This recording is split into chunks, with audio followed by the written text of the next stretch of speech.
Hello and welcome to our special program on stopping fraud in its tracks, how network APIs are changing the game. I'm Guy Daniels, and with US bank fraud expected to surge to over $4 billion by 2029, the stakes for prevention have never been higher. Leading telcos Verizon, AT&T and T-Mobile are pioneering game-changing solutions through network APIs. New capabilities like SIM swap detection and silent authentication are revolutionizing fraud prevention, strengthening security without adding friction for users. And joining me now to discuss how telecoms and financial services are joining forces to combat this growing threat are Denis Vukovic, who's Director Network API and Platforms at Verizon, Andy Stegner, who is Product Manager Network APIs at AT&T, Matthew George, VP Software and AI Technology Enablement at T-Mobile, and Mikko Java, CTO Network Monetization Platform Business Unit at Nokia. Hello everyone, thank you so much for taking part in our program today. Mikko, let me come to you first because I'd like to ask you, how are CSPs and API aggregators like Nokia's Network as Code platform collaborating to deliver APIs such as SIM swap and device swap to financial institutions, enabling real-time fraud detection? Great question. We are collaborating, of course, bringing the network capabilities, the network APIs that enable silent authentication, reduction of fraud, and so forth into a single platform, single conduit, and single channel.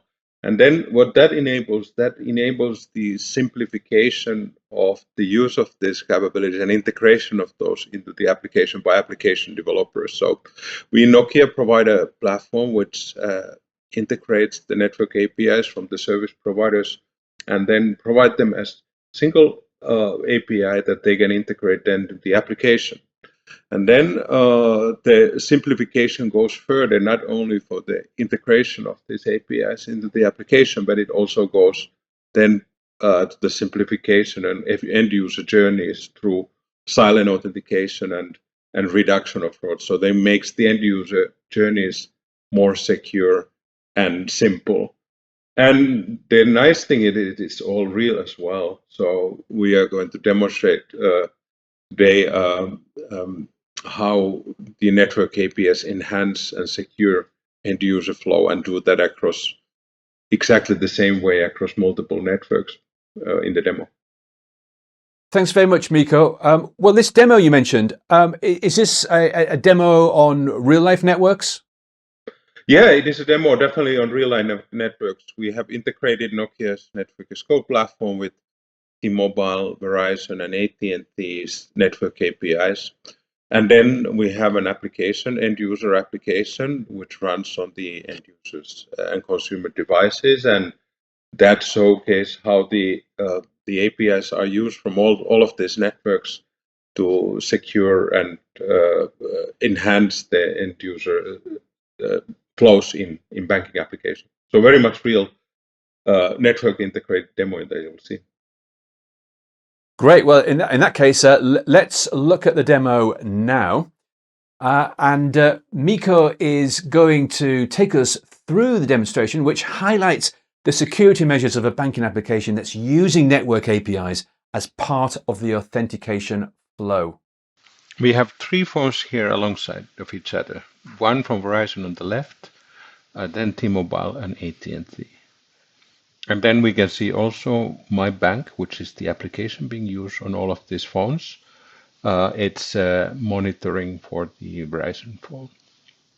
We'll go through a sequence where there will be first successful logging with the number, and then we'll change the number for each of the service provider, and then showcase where there's an unsuccessful logging happening. And these are all driven by network APIs coming from the respective service provider networks. Things will move fast. The responses from the APIs are very fast, so pay attention. We'll start now. The login sequence is first.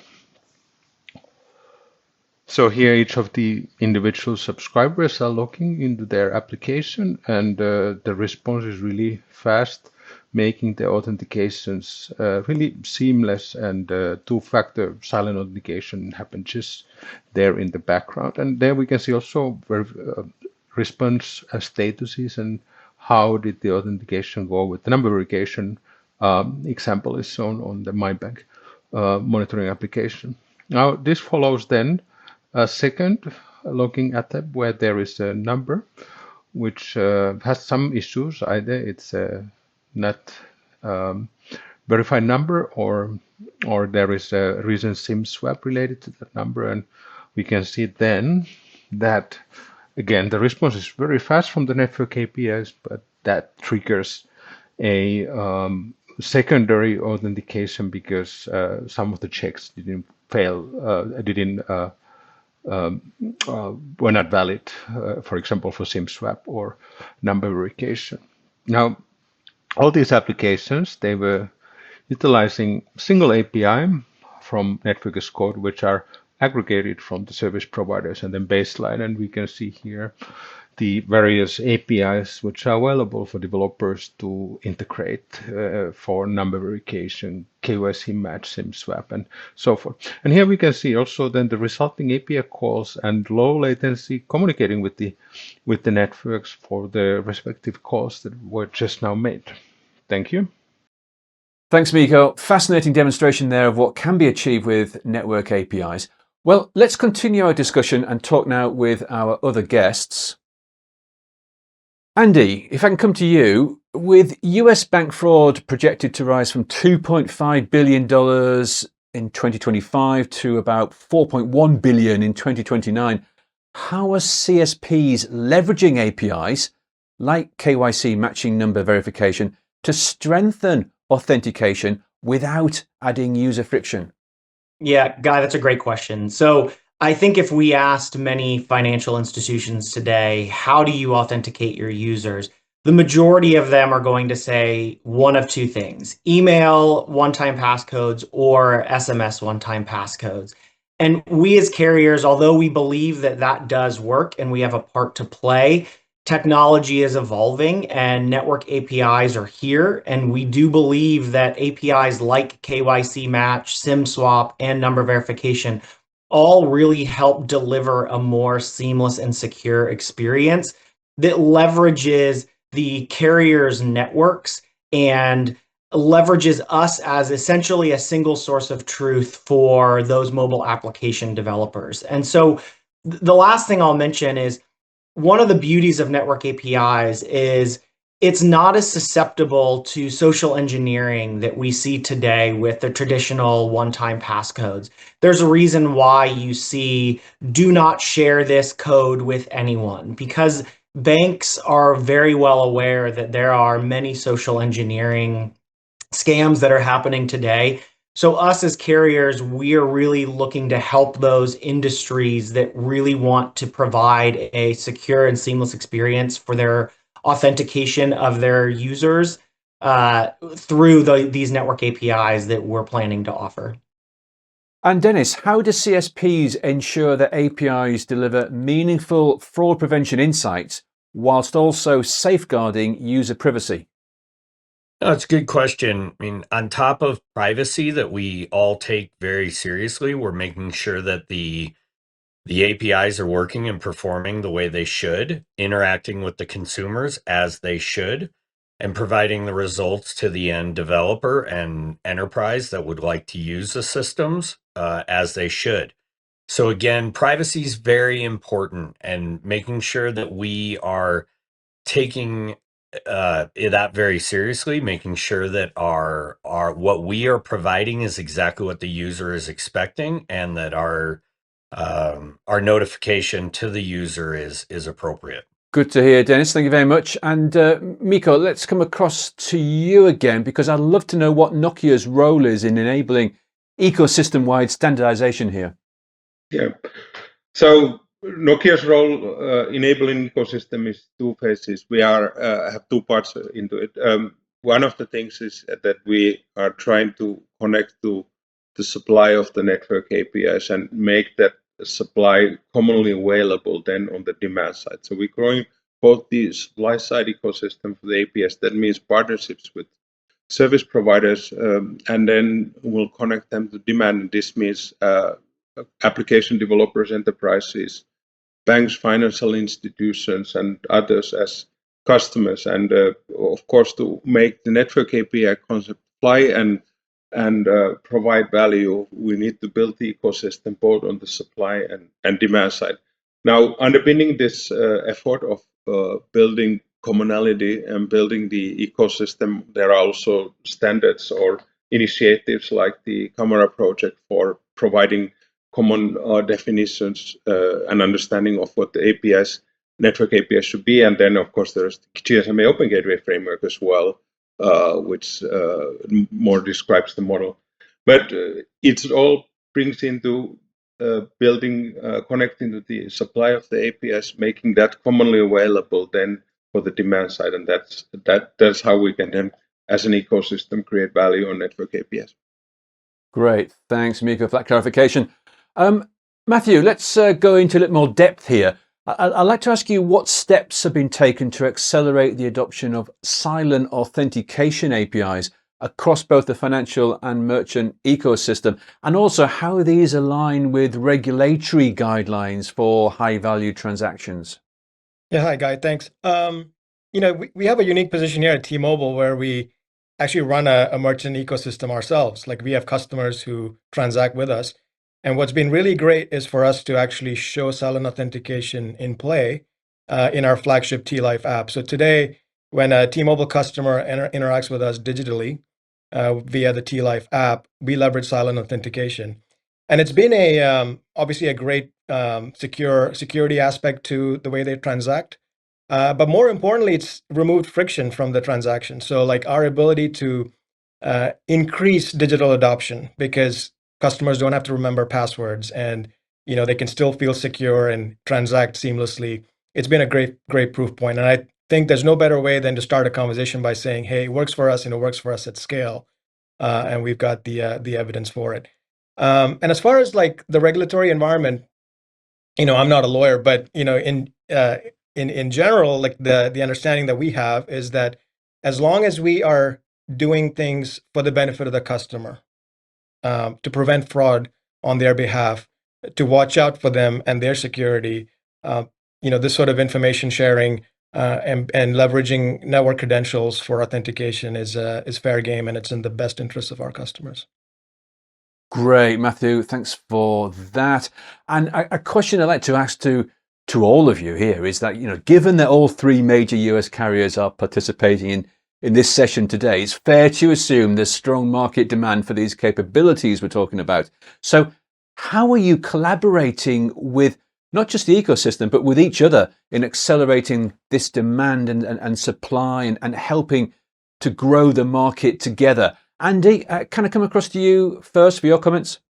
Yeah, I think having all of us on this call or this broadcast right now is a testament in and of itself, right? We're part of the things that we're doing as a industry is working together to educate not just the application developers and our enterprise customers, but there's also going to be a need to educate our consumer customers that ultimately benefit from these APIs when they're using applications from a day-to-day standpoint. So I think from an industry standpoint and a US carrier standpoint, we're really working closely with each other to ensure that the message about the benefits to both our enterprise customers and our consumer customers are well documented and well understood. Great, thanks very much, Andy. And Dennis, I'll come across to you. Words on this collaboration effort? Very similar to what Andy said. We're on this together now, and we're shoulder to shoulder in educating the industry. I think the big difference is conveying the message that we are protecting our users, and we're doing it in a way that is true verification, not just validation. And I think the more we continue to get the message out that the telcos are here, we are the source of truth for the data, Everyone's using their devices. We should be the one validating, and we're assisting the market in adopting it. I think it's hard. It's hard to get through to all the industries, but we're making significant progress in the demand side and educating them on the value of silent network authentication, SIM swap, and others. Great, that's a real positive, Dennis. Thank you. And Matthew, I'll come across to you. You know, getting all working together and working with the industry. Thoughts on how this is going? You know, the collaboration's been at an all-time high, right? Like that's a great plus right now. Like you know, all of us have individually been working with a lot of these financial institutions in the past. There's been various older forms of APIs that people have consumed for fraud prevention and such. But the difference now is, you know, the uniformity and the standardization of implementation, which actually eases, you know, the friction for our customers and partners to integrate with us. And I think that's been the key. You know, all of us sort of singing off the same you know, playlist, if you will, and talking the same talk track. So Really good to hear, Matthew. Thanks very much indeed for that. And Miko, you obviously have a different perspective on this, but any thoughts from yourself on this collaboration? Well, as everybody said, since we are here, there's a traction on the collaboration, and we are really happy how it's actually playing out. So we have a very large and growing ecosystem of service provider partners and then demand customers on our network as code platform and in the ecosystem. So there's a great momentum. There's of course great promise, and of course we are also looking into what we're going to do after solving the problem for silent authentication and fraud reduction with the network APIs, and then what happens next with the network APIs. We're always moving forward, Miko. Thanks very much, everyone. Dennis, I'd like to come back to you because I love to talk a little bit more about an update, please, on the status of network APIs and the challenges you see to adoption. And maybe if you can give us some examples of early wins, maybe with banking customers. Yeah, we're making really good progress, and I think the best advantage we have is that everyone's putting the effort into it. It's with telcos, as everyone knows, it takes time. We're very careful with our information. We're careful with our users, but we're all driving to provide the most value and protection to our consumers. And I feel with Kamara and the unified efforts that we have to take these products to market, are driving the shift from is this an idea to these are valuable assets that we can share with our consumers and potential business partners. Wins in the financial industry, I think authentication is the first big win. We are, as Andy spoke about and Matt did too.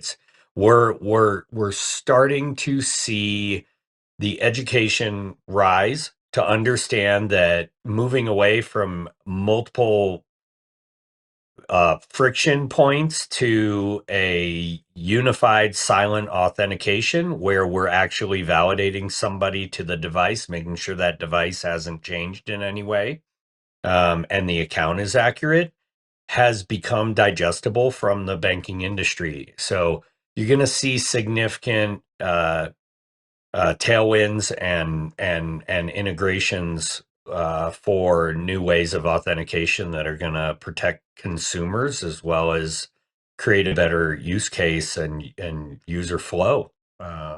And that's exciting. Absolutely is. Dennis, thank you very much. And Andy and Matthew, I'm going to ask the same question to the two of you as I did with Dennis there. Let me ask Andy this first. You know, how do you see the current landscape at the moment? Yeah, I think it's as Dennis alluded, and Matthew has mentioned it as well. I think it's a bit fragmented right now. There's numerous ways to authenticate, but all of those authentication methods require some form of user interaction that introduces friction.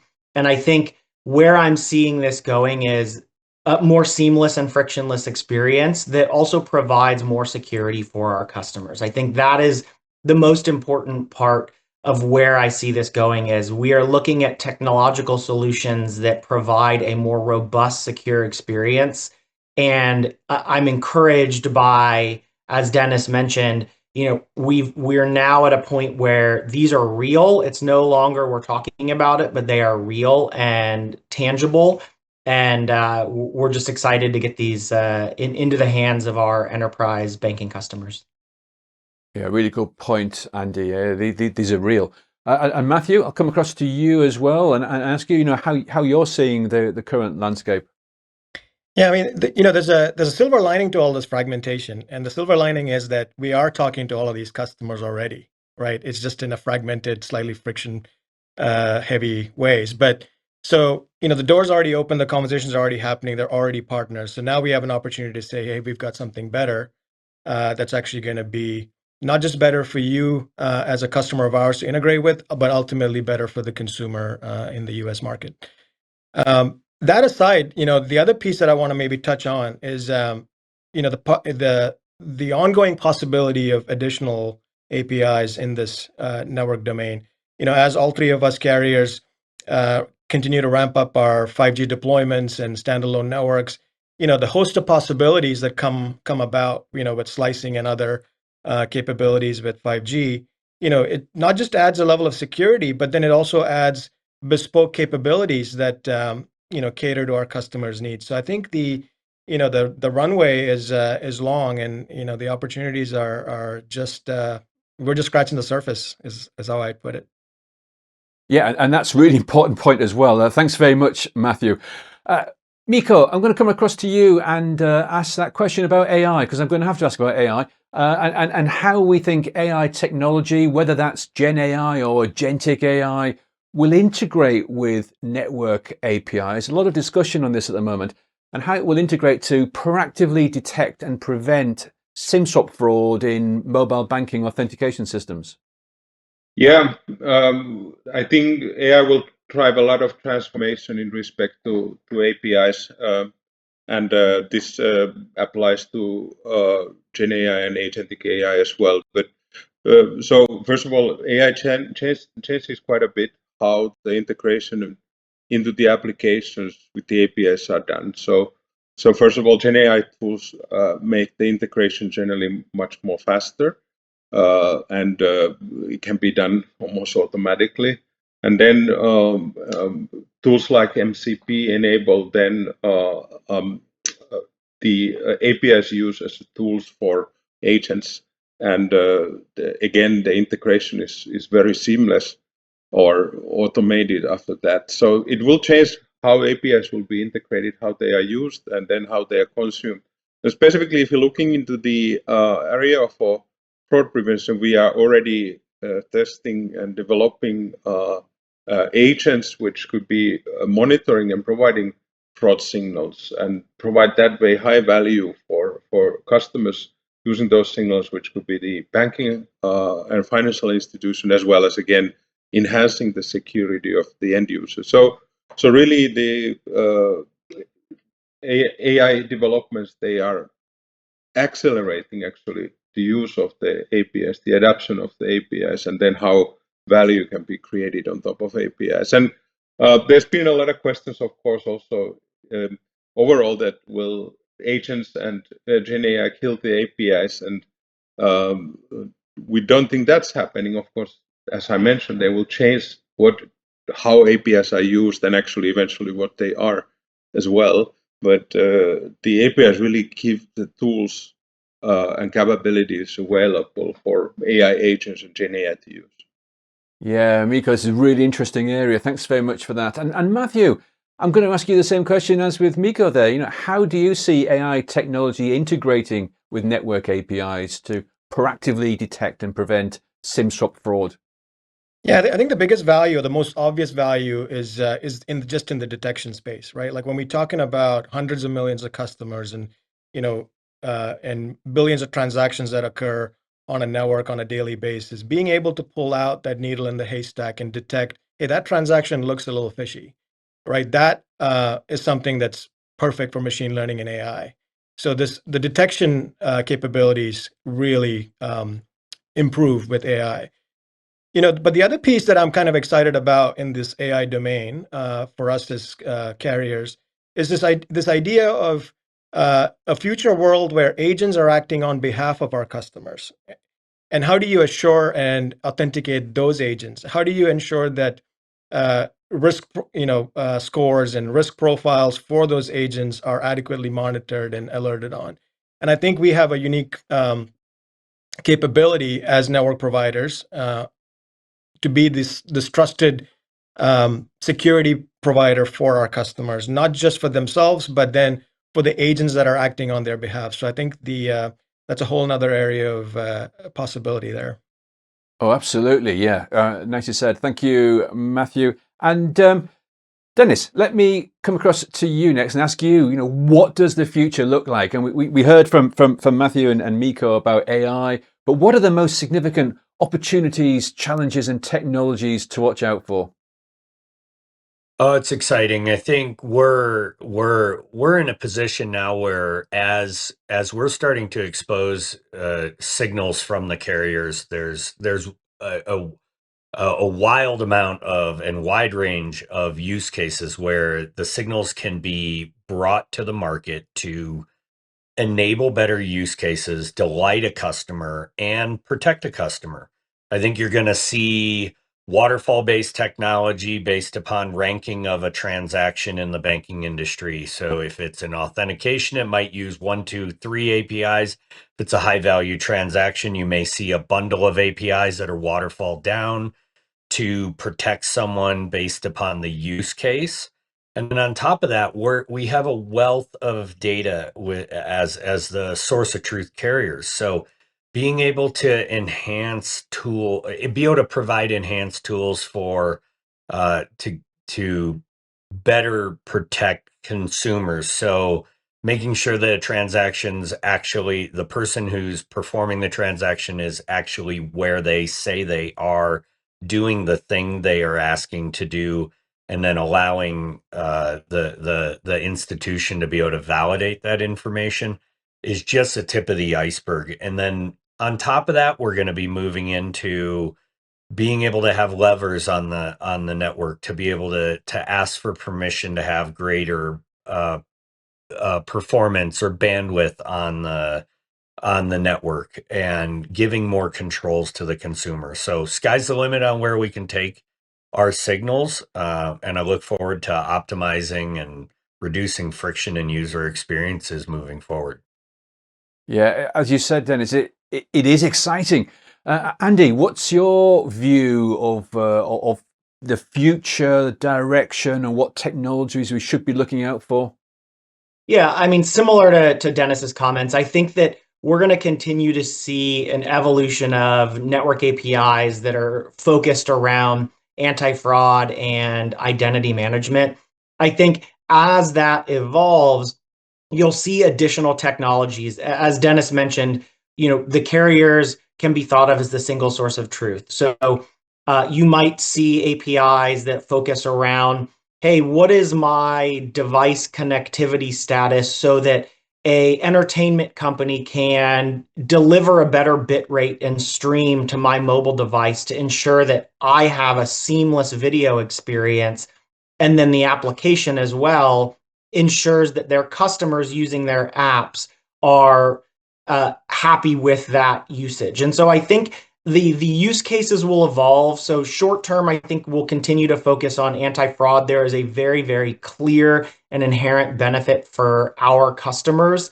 And then from there, I think some of it will be driven primarily by what developers and what these application enterprises want from carriers, and what can we deliver while still maintaining a secure and private experience for our customers. I think privacy is really the key here. And so that's going to be a big driver, I think, of where the evolution of these APIs go, is putting that privacy and that consent in the customer's hands to determine what they feel comfortable with, in return for a better or more seamless user experience in a mobile application. Thanks very much, Andy. It's obvious we've come a long way, but there's still an awful lot to look forward to. We must leave it there for now, though. Thank you all very much indeed for taking part in our discussion. If you'd like further information on the topics covered in this discussion, then please do follow the links in the text below this video. For now, though, from all the team here, thank you so much for watching and goodbye.